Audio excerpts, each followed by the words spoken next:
এখানে আমরা দেখছি বিএনপির নির্বাহী কমিটির স্থায়ী কমিটির একজন সদস্য কথা বলছেন, আমরা একটু তার বক্তব্যটা শুনে আসতে চাই। পালিয়ে যেতে হয়েছে জনগণের আন্দোলনের মুখে এবং অবিরাম দেশনেত্রী বেগম খালেদা জিয়ার অবিরাম আন্দোলনের ফলে ওনার যেই বাংলাদেশের প্রতি ওনার ভালোবাসা, বাংলাদেশের মানুষের প্রতি যে ওনার ভালোবাসা, সেই ভালোবাসা থেকে উনি যে আন্দোলনটা চালিয়ে গেছেন অবিরামভাবে গণতন্ত্রের স্বার্থে, স্বৈরতন্ত্রের বিরুদ্ধে, তার রেজাল্ট হচ্ছে ফ্যাসিবাদ হাসিনার পালিয়ে যাওয়া এবং সারা বাংলাদেশের জন্য দেশনেত্রী বেগম খালেদা জিয়ার ভালোবাসা। ওনার আমরা আজকে বিএনপি প্রতিটি নেতাকর্মী আজকে উজ্জীবিত, সারা বাংলাদেশ আজকে উজ্জীবিত। আমরা সকলে আজকে ওনার জন্য দোয়া করি, আল্লাহ যেন ওনাকে সুস্থতা দান করেন, উনি যেন সুস্থ থাকেন, ভালো থাকেন, আমাদের মাঝে আরও বেশি দিন বেঁচে থাকতে পারেন। ধন্যবাদ। ধন্যবাদ।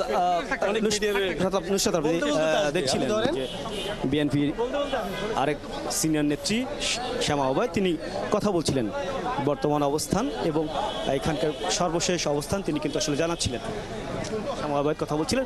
আমরা এর আগে যেটি বলছিলাম নুসরাত, যে বিএনপি এবং এর অঙ্গ সংগঠনের নেতাকর্মীরা এই যে সেই অপেক্ষা সকাল থেকে আমরা যে চিত্র দেখেছি, সেই চিত্র এখন পর্যন্ত যেটি আসলে অব্যাহত আছে এবং গুলশান 2 থেকে ফিরোজা পর্যন্ত প্রত্যেকেই এখনও এভাবেই কিন্তু আসলে দাঁড়িয়ে আছেন এবং দাঁড়িয়ে যদিও আছেন, তো পরবর্তী যে নির্দেশনা সেটি হয়তো বা একেবারে সংবাদ সম্মেলনের মাধ্যমে বিএনপির পক্ষ থেকে সিনিয়র নেতৃবৃন্দ তারা গণমাধ্যমের সামনে আসলে পরিষ্কার করবেন তার শারীরিক অবস্থা কেমন আছে।